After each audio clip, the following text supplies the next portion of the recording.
Let's move to the next topic, ADC. We have already discussed flash type ADC. Now the another type is counter type ADC.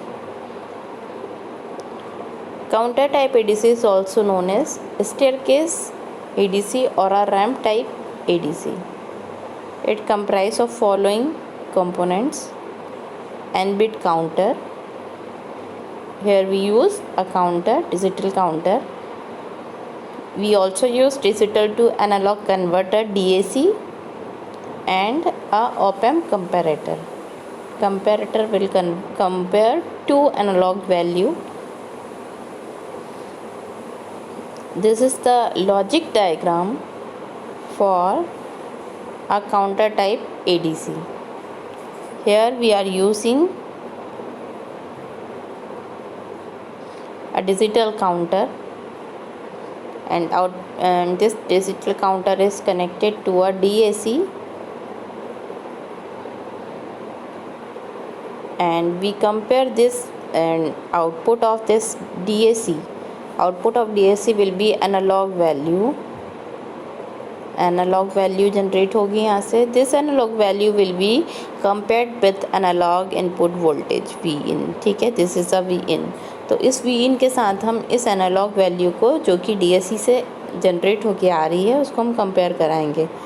और जब तक V in is greater than V A होगा, sorry ये होगा DAC वाला output होगा, we D होगा, तब तक इसको क्लॉक पल्स मिलती जाएगी.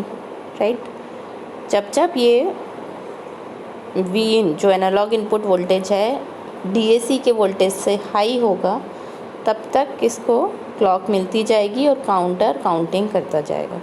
दिस प्रोसेस विल रिपीट जब तक कि ये दोनों वैल्यूज़ सेम ना हो जाए, है ना. एनालॉग इनपुट वोल्टेज और डीएसी का जो वैल्यू है, डीएसी आउटपुट का जो वैल्यू है, वो दोनों सेम ना हो जाए, तब तक ये प्रोसेस चलती रहती है. काउंटर सीक्वेंसिंग में काउंट करता रहता है. This is same operation for counter type. मैं बता चुकी हूँ. जैसा कि हम n-bit काउंटर ले रहे हैं जो डिजिटल आउटपुट प्रोड्यूस कर रहा है. ठीक है, हम डिजिटल आउटपुट एट लास्ट लेंगे कहाँ से? जो हमारा काउंटर का आउटपुट जनरेट हो रहा है, काउंटर की जो वैल्यू जनरेट हो रही है, वहीं से हम डिजिटल आउटपुट मेज़र करेंगे. ठीक है, तो counter produces n-bit digital output, और हम इसको अप्लाई कर रहे हैं डीएसी में. Then this DAC output will be compared with the analog input voltage. ठीक है, with the help of comparator. फिर कंपेरेटर में मैं बता चुकी थी, अगर नॉन इन्वर्टिंग टर्मिनल पे वोल्टेज ज़्यादा है, नॉन इन्वर्टिंग टर्मिनल की वैल्यू ज़्यादा है प्लस टर्मिनल की, तो जो आउटपुट जनरेट होगा वो हाई होगा. अगर नॉन इन्वर्टिंग टर्मिनल की वैल्यू लो है, तो जो आउटपुट जनरेट होगा कंपैरेटर का वो लो होगा. ठीक है, फिर क्या होगा, ये आईसी कंपेयर करेगी दोनों वोल्टेजेस को, कंपैरेटर जो है ऑप एम्प है ना, और वो प्रोड्यूस करेगा लो या हाई अकॉर्डिंग टू दैट. ठीक है, फिर क्या होगा, दिस प्रोसेस कंटिन्यू चलती रहेगी जब तक कि दोनों वैल्यू सेम ना हो जाए. कौन सी दोनों वैल्यू? डीएसी और एनालॉग इनपुट वोल्टेज की. ठीक है, उसके बाद क्या होगा, मान लो एनालॉग इनपुट वोल्टेज जो है वो लो हो जाए डीएसी से, तो उस केस में क्या होगा, लो क्लॉक पल्स जनरेट करके देगा ये. और जब क्लॉक मिलेगी नहीं तो क्या मतलब, क्या हुआ, काउंटर को एक क्लियर सिग्नल भी मिल जाएगा और काउंटर रीसेट हो जाएगा. The conversion time of the counter type ADC. In counter type ADC conversion time की अगर हम बात करें तो किसी भी एडीसी का कन्वर्जन टाइम एग्जैक्टली होता क्या है? It is a time which is taken by an ADC to convert analog input value to a digital value. ठीक है, हम कन्वर्जन कर कैसे रहे हैं? हम एनालॉग वैल्यू को डायरेक्ट कन्वर्ट करते हैं क्या? नहीं, हम एनालॉग वैल्यू को पहले सैम्पल करते हैं फिर हम उसको डिजिटल में कन्वर्ट होता है. ठीक है, तो ये पूरी प्रोसेस में जो टाइम लगता है इसको हम बोलते हैं कन्वर्जन टाइम. तो यहाँ पे जो काउंटर टाइप का कन्वर्जन टाइम है that is equal to the maximum conversion time of counter type ADC is equals to 2⁻n-1 times T. ठीक है, टी कुछ नहीं है, टी टाइम पीरियड है। हम इसको ऐसे भी बोल सकते हैं 2⁻n-1। इतना भी याद रखें तो हमें याद रहेगा कि इतनी क्लॉक साइकिल्स हमें रिक्वायर्ड होती हैं। फॉर एग्ज़ाम्पल अगर हमारा जो एडीसी है ये 3 बिट एडीसी है तो उस केस में हमें कितना कन्वर्जन टाइम लगेगा? 8-1 7 टाइम्स 7t। ठीक है, n की वैल्यू हो जाएगी 3 तो हो जाएगा 2⁻³ - 1। ठीक है, तो 8-1 7t इसका कन्वर्जन टाइम लगेगा। कन्वर्जन टाइम इसका थोड़ा ज़्यादा है। Another type of ADC is successive approximation ADC. It is very important. Successive approximation ADC is also an advanced version of the digital ramp type ADC. ठीक है, अभी जो हमने देखा इसका एडवांस वर्जन है कौन सा? Successive approximation ADC, which is used to increase the speed of operation. ठीक है, कन्वर्जन टाइम को रिड्यूस कर देगा और स्पीड को बढ़ा देगा। बट द मेजर जो भी हम पढ़ चुके हैं उसका मेजर ड्रॉबैक क्या था डिजिटल रैम का? कि counter is used to produce the digital output. It will reset after every sampling interval. Counter हर एक सैम्पलिंग इंटरवल के बाद क्या हो जाता है? रीसेट होता है। वहाँ पे एक मेजर ड्रॉबैक ये था। यहाँ पे हमने क्या किया?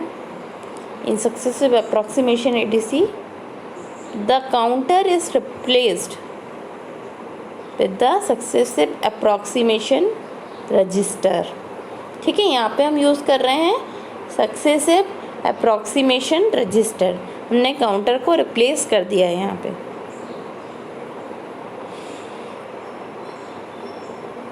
This is the logic diagram for successive approximation ADC. यहाँ पे हमने ओवरऑल बाकी सब वही दिख रहा है बट डिफरेंस कहाँ आ गया है? हमने यहाँ पे पहले काउंटर यूज़ किया था, now we are using successive approximation register, SAR जिसको हम बोल सकते हैं। ठीक है, हम यहाँ पे सक्सेसिव अप्रॉक्सीमेशन रजिस्टर यूज़ कर रहे हैं। इसके आउटपुट के थ्रू हम क्या निकालेंगे? डिजिटल आउटपुट लेंगे हमारा। दूसरी चीज़ जो हमारा सक्सेसिव अप्रॉक्सीमेशन रजिस्टर है इसको हमने कनेक्टेड किया हुआ है DAC के इनपुट से।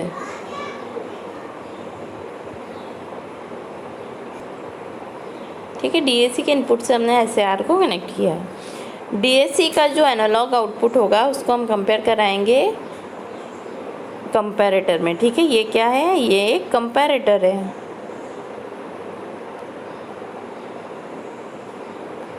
This is a comparator.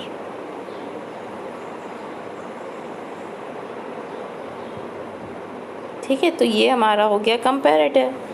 ठीक है, अब हम क्या करेंगे? DAC को कंपेयर कराएंगे हमारे कंपैरेटर में। ठीक है, तो इन दोनों को कंपेयर होने के बाद यहाँ पे क्लॉक पल्स जनरेट होगी, जो कि जैसे हमने वहाँ पे एंड गेट यूज़ किया था यहाँ पे भी एंड गेट यूज़ किया जा सकता है। ठीक है, तो हमने एक लॉजिक सर्किट यूज़ करी है। जैसे ही इसको हाई मिलेगा यहाँ से और क्लॉक भी मिलेगी तो यहाँ पे ये सक्सेसिव अप्रॉक्सीमेशन रजिस्टर को फिर से एक क्लॉक पल्स मिलेगी कि नेक्स्ट वैल्यू जनरेट करके दे। ठीक है, तो यहाँ पे हम कैसे काम करेंगे? अभी मैं इसको एक मतलब यहाँ पे SAR कैसे काम करता है वो मैं आपको बताती हूँ।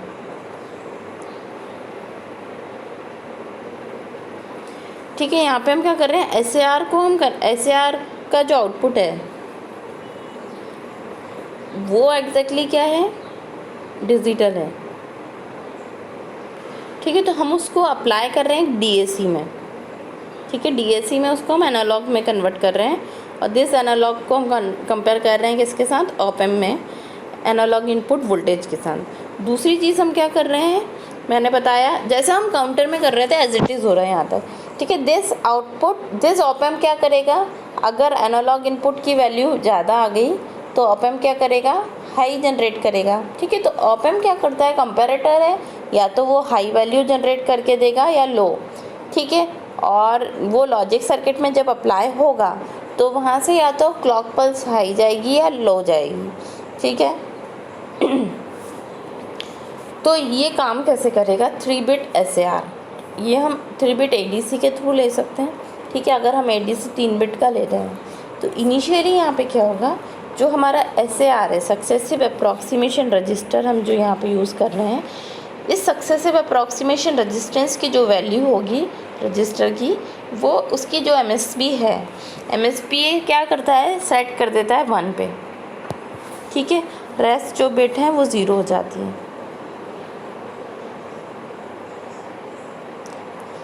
अब इसका ऑपरेशन जो प्रोसेस है वो मैं बताती हूँ।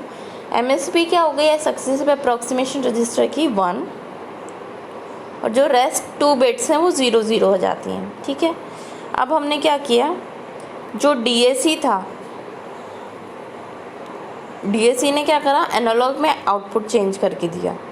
अब हमने DAC को कंपेयर किया एनालॉग इनपुट के साथ, और जब हम कंपेयर करेंगे, अब देखिए, अगर हमारा जो Vin है, अगर हमारा जो एनालॉग इनपुट वोल्टेज है वो DAC के वोल्टेज से ग्रेटर है, देन हम क्या करेंगे, हम बिट को क्या करेंगे, सेट कर देंगे,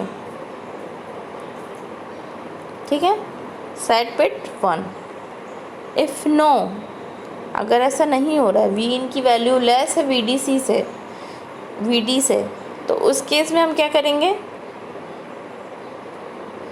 जो हमारी सेट बिट है, जो ऑलरेडी सेट बिट है, उसको हम 0 कर देंगे और हम नेक्स्ट वाली बिट को चेक करेंगे।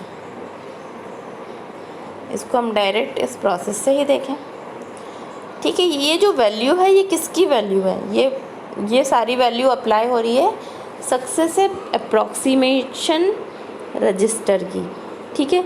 तो हम यहाँ पे इस फिगर के थ्रू देख लेते हैं। देखो, मैंने बताया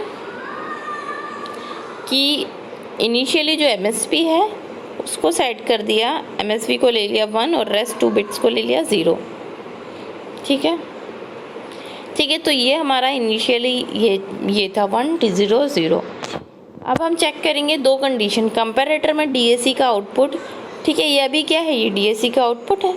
हम कंपैरेटर में चेक करेंगे DAC के आउटपुट को एनालॉग इनपुट के साथ, ठीक है। फॉर एग्ज़ाम्पल, अगर जो हमारा ये VD अगर मैं लिख रही हूँ तो DAC का आउटपुट है, और अगर मैं Vin लिख रही हूँ तो एनालॉग इनपुट है, ठीक है। तो हम क्या बोल रहे थे कि एनालॉग इनपुट जब तक हाई है तो हम बिट को सेट करेंगे, ठीक है। जब ये वाली कंडीशन आ रही है तो हमारी एक बिट तो ऑलरेडी सेट थी 1, जब हमारा एनालॉग इनपुट वोल्टेज हाई आ रहा है, किससे कंपेयर करने पे, DAC से कंपेयर करने में, तो उस केस में हम क्या करेंगे, जो हमारी MSB बिट 1 थी उसको 1 रहने देंगे, और जो नेक्स्ट बिट 0 थी उसको हम सेट कर देंगे, ठीक है, हम उसको चेंज कर देंगे। देखो यहाँ पे 1 0 0 था, तो हमने क्या कर दिया, जो सेकेंड वाली बिट है उसको क्या कर दिया, हाई कर दिया। अब दूसरा केस आ गया, VD is greater then Vin, ये तो रिवर्स हो गई कंडीशन, ठीक है। अब हमें क्या करना होगा, अब हमारी जो ऑलरेडी MSB हाई थी उसको हमें करना होगा 0, ठीक है, और जो नेक्स्ट बिट है उसको हमें करना पड़ेगा 1, ठीक है।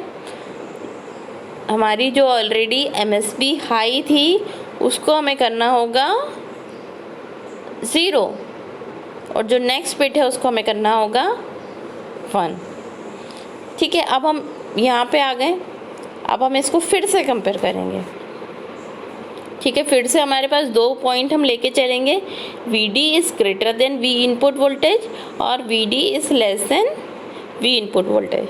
ठीक है, तो पहला वाला केस देख लेते हैं, जब analog input voltage is greater than DAC output. ठीक है, यहाँ से देखा हमने, तो अगर हमारा एनालॉग इनपुट वोल्टेज हाई होता है तो हम क्या करते हैं, नेक्स्ट वाली बिट को भी क्या कर देते हैं, सेट कर देते हैं। तो हमने क्या किया, 1 1 1 1 तीनों को हमने सेट कर दिया। ठीक है, अभी पहले हमारा 1 1 0 था, तो ये जो थर्ड वाली बिट 0 थी इसको भी हमने क्या कर दिया, 1 कर दिया। अब हम चेक करें दूसरा केस हमारा हो सकता है V input is less than V D. ठीक है, तो हमने फिर से चेक किया यहाँ पे। अब देखो, अगर लेस हो रहा है तो हमें क्या करना होगा, इस 1 1 0 में हमें क्या करना होगा, लेस हो रहा है तो पहली वाली बिट तो हम एज इट इज़ ही रखेंगे, बट हमने पहले किसको सेट किया था, इस 1 को सेट किया था, तो अब हम इसको 0 कर देंगे और नेक्स्ट वाली बिट को 1 कर देंगे।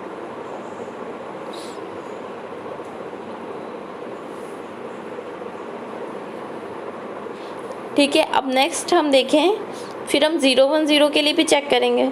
ठीक है, 0 1 0 के केस में भी अगर एनालॉग इनपुट वोल्टेज ग्रेटर है तो उस केस में हमारी जो थर्ड वाली बिट है वो क्या हो जाएगी, सेट हो जाएगी। ठीक है, 0 1 ऑलरेडी था, हमने थर्ड बिट को क्या कर दिया, सेट कर दिया, 1 कर दिया। दूसरा केस हो गया जब इनपुट एनालॉग वोल्टेज लेस है, तो उस केस में अब हमें क्या करना होता है, जो सेट बिट है उसको हम क्या कर देते हैं, 0 कर देते हैं। तो हमने क्या करा, 0 0 और इसको कर दिया हमने 1। ठीक है, जो थर्ड वाली बिट होती है उसको हम सेट कर देते हैं। ठीक है, तो इसमें हम एग्जैक्टली क्या कर रहे हैं, सक्सेसिव अप्रॉक्सीमेशन रजिस्टर में हम सबसे पहले हमारी एनालॉग इनपुट वोल्टेज को देखेंगे, वो ज़्यादा है तो हम नेक्स्ट बिट को सेट करते हैं, और ज़्यादा नहीं है, लेस है, तो उस केस में हम हमारी बिट को रीसेट 0 कर देते हैं और उसके बाद वाली बिट को हम चेक करते हैं। ठीक है, अब यहाँ पे भी देखिए 4 केसेस आ गए हमारे, 1 1 1 1 0 1 0 1 1 एंड 0 0 1। ठीक है, यहाँ पे भी हम फिर से एक बार और चेक करेंगे, यहाँ पे भी हमारी फिर से 2 वैल्यूज़ जनरेट होंगी। कैसे, देखिए फिर से हम चेक करें, V D greater than V in. ठीक है, मतलब वी इन की वैल्यू जब लेस है तो उस केस में हम क्या करेंगे, जो हमारी सेट बिट है उसको क्या करते हैं, हम 0 करते हैं। तो हमने करा 0 0, जो 1 था उसको क्या करना पड़ेगा मुझे, 0। ठीक है, हम फिर क्या करते हैं, जब लेस होता है तो उस केस में हम उसके बाद वाली बिट भी देखते हैं, बट इसके बाद तो फोर्थ बिट कोई है ही नहीं, तो इसलिए हम इसको 0 0 0 पे छोड़ेंगे। नेक्स्ट है, फिर दूसरा केस हमारा फिर से यहाँ से जनरेट हुआ, V D is less than V in. ठीक है, तो इस केस में आके हम देखेंगे, जब हमारा एनालॉग इनपुट वोल्टेज ग्रेटर है तो उस केस में हमें क्या करना होता है, हमें हमारी नेक्स्ट बिट को सेट करना होता है, बट यहाँ पे तो ऑलरेडी सेट है तो हम इसको ऐसे ही रहने देंगे, 0 0 1 ही रहने देंगे। ठीक है, फिर से हमारे 2 केस जनरेट हुए। ठीक है, पहला V D greater than V in. ठीक है, जब एनालॉग इनपुट वोल्टेज ग्रेटर है,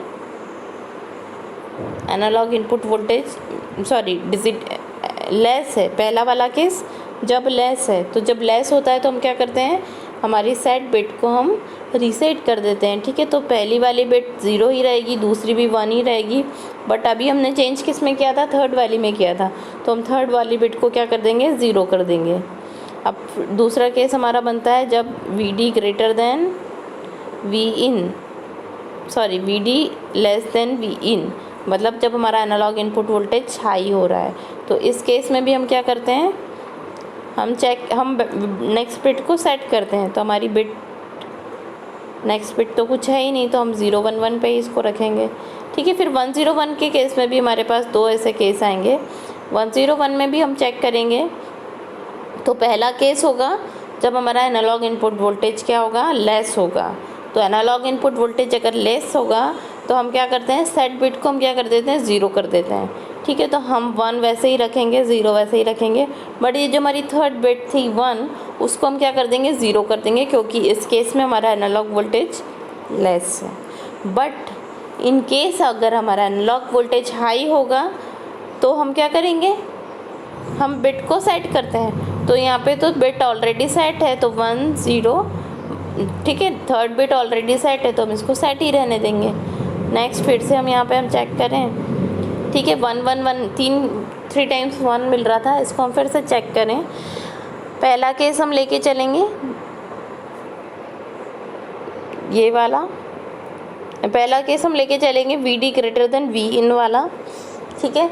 एनालॉग वोल्टेज लेस हो रहा है इस केस में, तो हमें क्या करना होगा, इनपुट वोल्टेज लेस है तो हमें क्या करना होता है, हमारी सेट बिट को हमें रीसेट करना होगा, 0 करना होगा। तो हम करेंगे 1 1, तो थर्ड बिट अभी हमारी है 0 तो हम इसको 0 कर देंगे। फिर लास्ट केस है, ठीक है, यहाँ पे हम फिर चेक करेंगे VD ग्रेटर देन V इन, जब हमारा एनालॉग वोल्टेज ज़्यादा आ रहा है तो उस केस में हम क्या करते हैं, बिट को सेट करते हैं। बट यहाँ पे हमारी ऑलरेडी सारी बिट सेट हैं तो हमने सेट कर दी। अब यहाँ से आप चेक कीजिए, ये जो सक्सेसिव अप्रॉक्सीमेशन रजिस्टर से जो आपको वैल्यूज़ मिल रही हैं, ये प्रॉपर आपको एक डिजिटल आउटपुट्स मिल रहे हैं। यहाँ पे चेक कीजिए 0 0 0 0 0 1 0 1 0 0 1 1 1 0 0 1 0 1 1 1 0 एंड 1 1 1, ठीक है। पूरे ऐसे आपको 8 कॉम्बिनेशन मिल के जनरेट हुए, 8 डिजिटल आउटपुट आपको यहाँ पे मिल गए हैं, ठीक है। तो इस तरह से ये सबसे सक्सेसिव अप्रॉक्सीमेशन रजिस्टर काम करता है, ठीक है। इस तरह से यहाँ पे ये डिजिटल आउटपुट्स हमको जनरेट करके देता है, ठीक है। दूसरी चीज़, यहाँ पे जो कन्वर्ज़न टाइम है ये कम हो गया है, ठीक है। कन्वर्ज़न टाइम यहाँ पे लेस हो गया है, मतलब इसकी जो स्पीड है वो हाई हो गई है। वहाँ पे जब हम कन्वर्ज़न टाइम देख रहे थे प्रीवियस वाले में, वहाँ पे कन्वर्ज़न टाइम लग रहा था हमें 3 बिट के लिए 7। यहाँ पे जो कन्वर्ज़न टाइम होगा वो 3 क्लॉक पल्स के इक्वल होगा, ठीक है। पहली क्लॉक, दूसरी क्लॉक और तीसरी क्लॉक, ठीक है। 3 क्लॉक पल्स के इक्वल हमें मिल रहा है,